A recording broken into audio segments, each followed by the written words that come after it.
जय जवाहर दोस्तों, नमस्कार, जय हिंद। मैं रविशंकर यादव स्वागत करता हूं आप सभी का हमारे यूट्यूब चैनल पर। चलिए, हम लोग पढ़ रहे हैं आधुनिक भारत का इतिहास और उसके अंतर्गत अभी जो हमारा टॉपिक चल रहा है वो है ब्रिटिश विजय या ब्रिटिश विस्तार। और ब्रिटिश विस्तार के अंतर्गत मोस्टली हम लोग सब कुछ पढ़ लिए।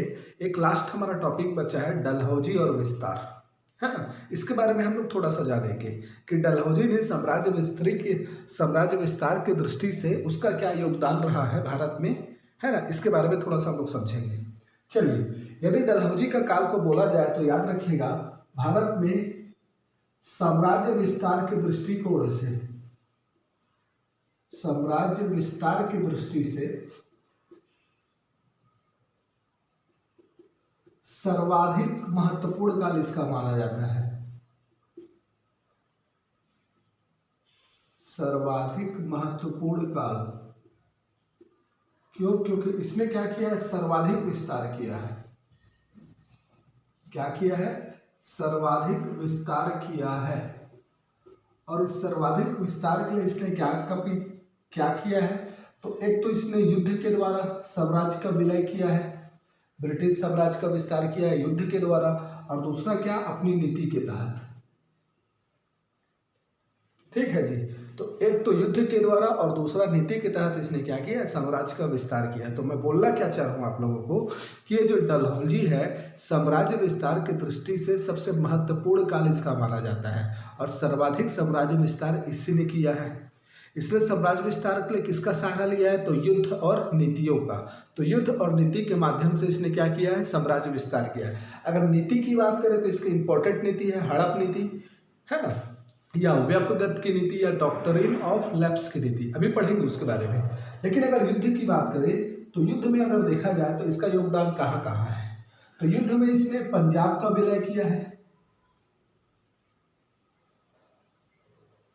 पंजाब का विलय किया। तो पंजाब का विलय कब किया है तो मैं आपको पढ़ा चुका हूं, द्वितीय आंग्ल सिख युद्ध, है ना। उसके बाद पंजाब का विलय कर लिया गया। इसी प्रकार अगर देखा जाए तो बर्मा के आधे भूभाग का विलय, बर्मा के आधे भूभाग का विलय,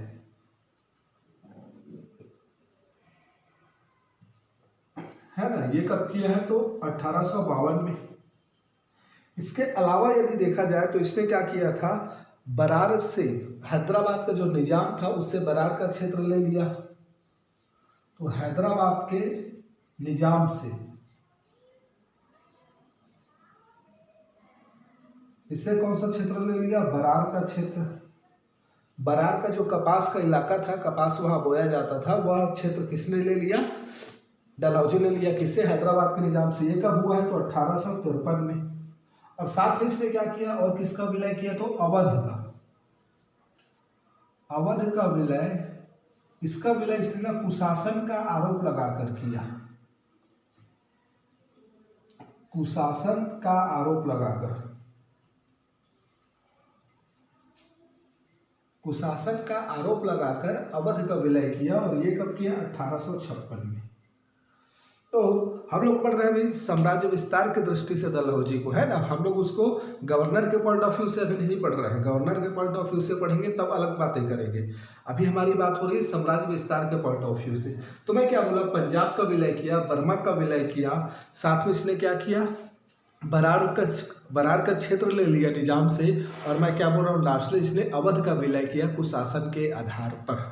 तो ये जो विलय था आपका, ये विलय क्या था? इसने युद्ध के आधार पर किया था, है ना। लेकिन इस युद्ध के अलावा भी इसने क्या किया था? एक इंपॉर्टेंट विलय किया, एक नीति अपनाकर, हड़प नीति अपनाकर इसने क्या किया? साम्राज्य का विलय किया ब्रिटिश साम्राज्य में। अब इसकी बात करते हैं हम लोग। चलिए,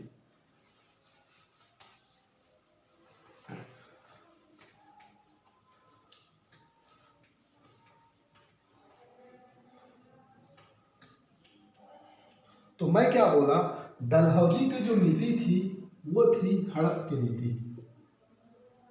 हड़प नीति, या इसको क्या बोला गया? व्यपगत की नीति, या इसको, इसी को इंग्लिश से बोल दिया जाता है डॉक्ट्रिन ऑफ लैप्स।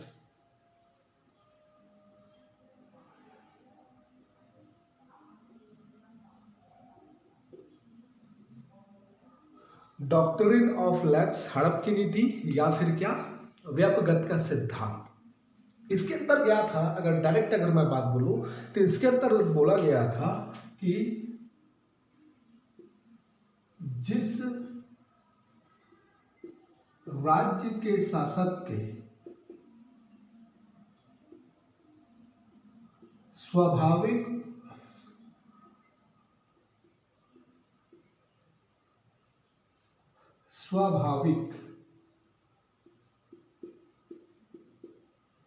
उत्तराधिकारी नहीं है,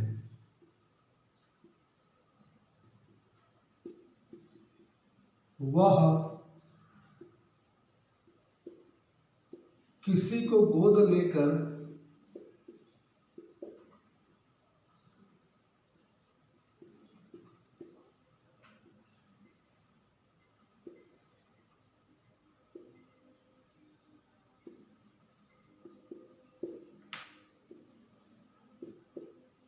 यही था इसकी हड़प की नीति। ठीक है, क्या बोला उन्होंने, जिस राज्य के शासक के स्वाभाविक उत्तराधिकारी नहीं है, मतलब जिस शासक के पुत्र नहीं है या पुत्र थे किसी कारणवश मारे गए और अब उनका उत्तराधिकारी कोई नहीं है, तो वो उस राज्य के शासक किसी अन्य को गोद लेकर ना उत्तराधिकारी घोषित नहीं कर सकते थे। इस पर इसने रोक लगा दी और फिर उन राज्यों को क्या कर लिया, हड़प लिया। इन राज्यों को क्या कर लिया, उसने हड़प लिया, अपने साम्राज्य में विलय कर लिया कि तुम्हारा कोई उत्तराधिकारी नहीं है करके, ये काम इसने किया।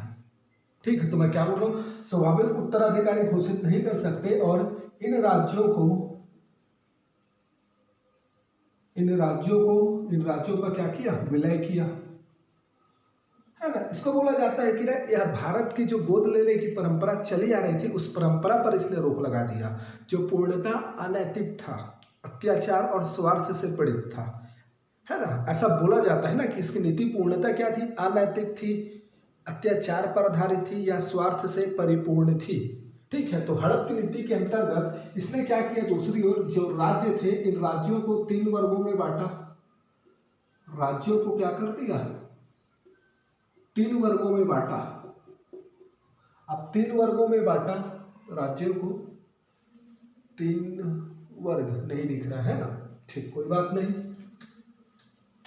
तो मैं क्या बोल रहा हूं, इसने राज्य को क्या किया, 3 वर्गों में विभाजित किया, 3 वर्गों में।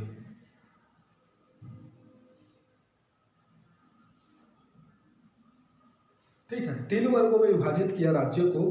पहला उस वर्ग को बोला गया ऐसे राज्य जो कभी भी मुगल और मराठों के अधीन नहीं रहे।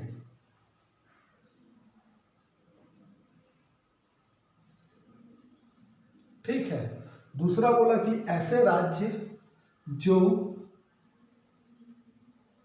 मुगल और मराठों के अधीन रहे, मुगल और मराठों के अधीन रहे, मतलब जो कभी ना कभी मुगल एवं मराठों के अधीन रहे। और दूसरी तरफ क्या बोला गया, ऐसे राज्य जिनके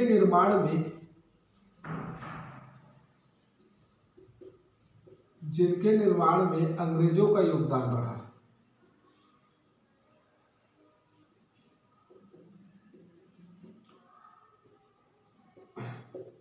तो क्या बोला जा रहा है, इसने क्या किया था, हड़प नीति यही थी, मिलनी ना क्या, गोद लेने की परंपरा पर रोक लगाकर उन राज्यों का क्या कर लिया, विलय कर लिया। तो इसको सिस्टमैटिक ढंग से किया। इसने भारत में स्थित सभी राज्यों को 3 वर्गों में विभाजित कर दिया। पहला बोला कि ऐसे राज्य जो कभी भी मुगल और मराठों के अधीन नहीं रहे हैं। दूसरा उन कैटेगरी का रखा जो कभी न कभी मुगल और मराठों के अधीन रहे हैं, उनको कर दिए हैं। और ऐसे राज्य जिनके निर्माण में किसका योगदान रहा है, जिनके निर्माण में योगदान रहा है किसका, ईस्ट इंडिया कंपनी या अंग्रेजों को। और ये जो 2 कैटेगरी के राज थे, ये इन पर प्रतिबंध लगा दिया, है ना।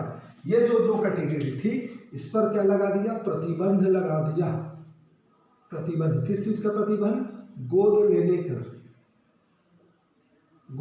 पर क्या कर लिया, प्रतिबंध लगा दिया। तो मैं क्या बोल रहा हूं, डलहौजी की इस नीति के बारे में आपको इतना बात याद रखना है, ठीक है। अगर मेंस में आ गया कभी, अभी प्री में इससे फैक्ट पूछता है, क्या फैक्ट पूछता है, किसने लागू किया था, प्लस अभी मैं राज्यों के नाम लिख रहा हूं यहाँ पर, उसको भी आपको याद रखना है। जैसे कि आपको क्या क्या याद रखना है कि इस संधि इसने किसके किसके किसके साथ किया, तो आपको याद रखना है सतारा, जैतपुर, संबलपुर, दिख रहा है ना, हाँ संबलपुर, तो सतारा, जैतपुर, संबलपुर। इसके बाद क्या, बघाट, बघाट, उदयपुर,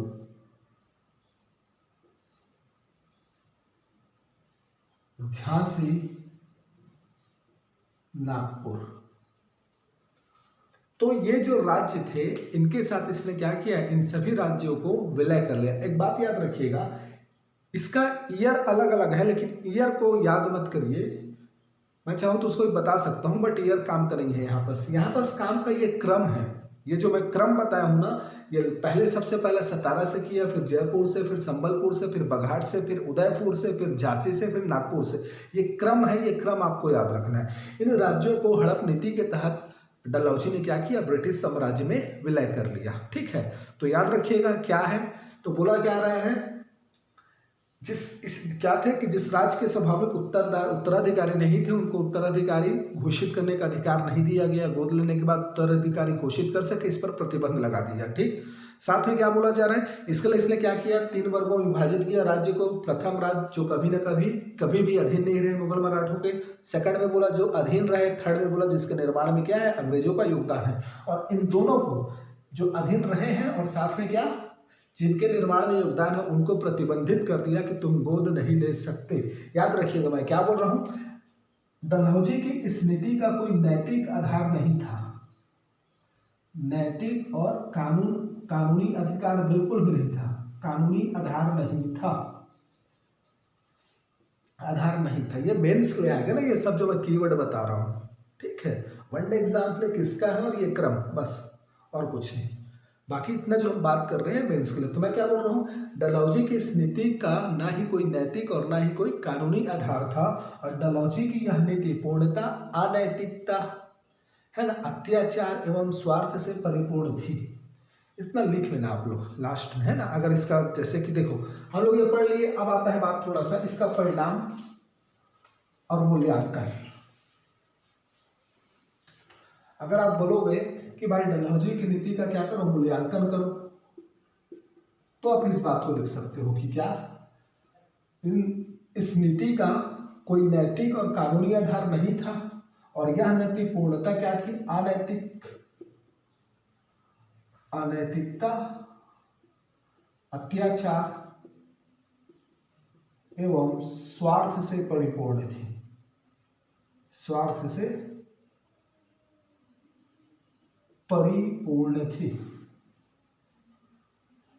इस नीति का अगर परिणाम क्या रहा बोलोगे, तो परिणाम क्या रहा भाई, तो लोगों में या शासकों में असंतोष की भावना उत्पन्न हुई, असंतोष की भावना उत्पन्न हुई। और डलहौजी के जाते ही, डलहौजी के जाते ही यह विद्रोह के रूप में उभर कर सामने आए।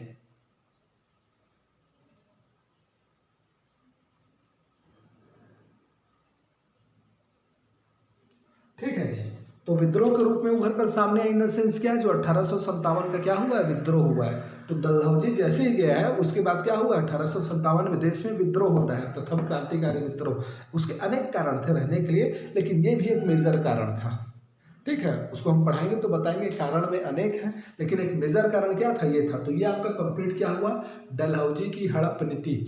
और डलहौजी के तहत विस्तार के तहत हमने देखा, विस्तार में सबसे पहले हमने युद्ध की बात की कि युद्ध के द्वारा उसने पंजाब को, बर्मा को साथ में आपका क्या बरार क्षेत्र और अवध का कुशासन के नाम पर। और दूसरी तरफ हड़प नीति याद रखिएगा क्या था और किन किन राज्यों के साथ इतने इस संधि किया, हड़प नीति के तहत मिला लिया, इसको याद रखिएगा। क्रम से याद रखिएगा, क्रम बहुत इंपॉर्टेंट है। चलिए नेक्स्ट वीडियो। अब ये क्या हुआ, कंप्लीट ब्रिटिश विस्तार हो गया।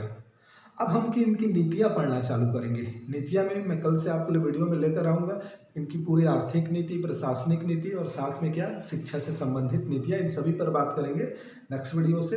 वीडियो अच्छा लगा होगा तो लाइक करिए, कमेंट करिए, अपने फ्रेंड सर्कल में शेयर करिए। कोई डाउट होगा तो बिल्कुल कमेंट कर क्वेश्चन करिए। मिलते हैं नेक्स्ट वीडियो में। चलिए।